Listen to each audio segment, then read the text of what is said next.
वैद्यकीय शिक्षण हे एका वर्गासाठी प्रचंड महाग झालंय।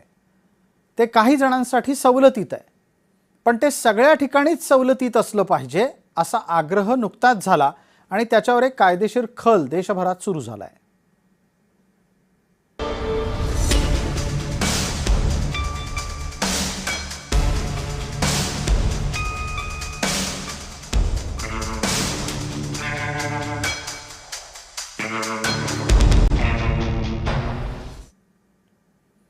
खासगी वैद्यकीय महाविद्यालयांनी सरकारी खासगी महाविद्यालयांच्या इथल्या फीमध्ये तफावत असावी अशा संदर्भातला एक मुद्दा आलाय।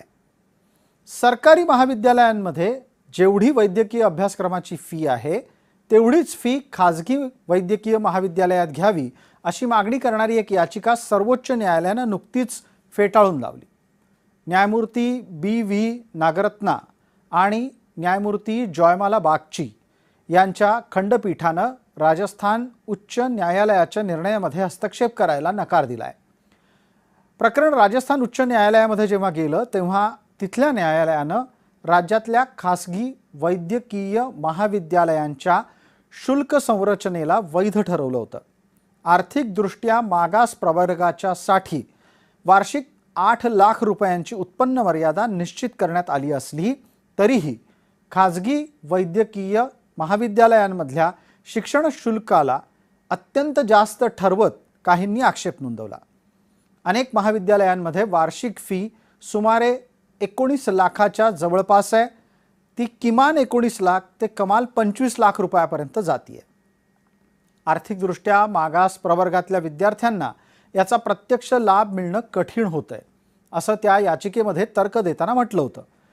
ही याचिका हर्षवर्धन सिंग या व्यक्तीने दाखल केली होती। मात्र सर्वोच्च न्यायालयाने या मुद्द्यावर कुठलाही हस्तक्षेप केलेला नाही। एकदा पटकन पाहूयात की सर्वोच्च न्यायालय या प्रकरणात काय म्हणालं।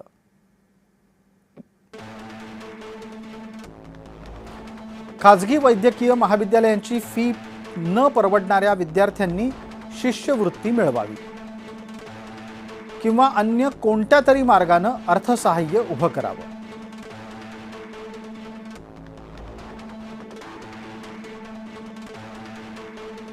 असं करत असताना खासगी वैद्यकीय महाविद्यालयांनी सरकारी महाविद्यालयां एवढीच फी घ्यावी ही मागणी मात्र चुकीची आहे।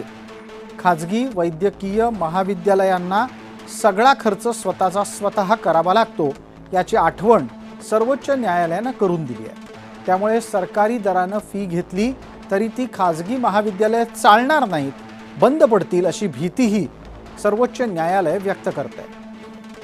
खासगी महाविद्यालय जर परवडणार नसल्यानं बंद पडायला लागली तर देशाचं काय हा प्रश्न आहे, कारण देशाला डॉक्टरांची गरज आहे आणि म्हणूनच राजस्थान उच्च न्यायालयाच्या आदेशात हस्तक्षेप करण्याची गरज आपल्याला वाटत नाही असं सर्वोच्च न्यायालय स्पष्टपणे म्हणालेलं आहे आणि त्यांनी ही याचिका निकाली काढली।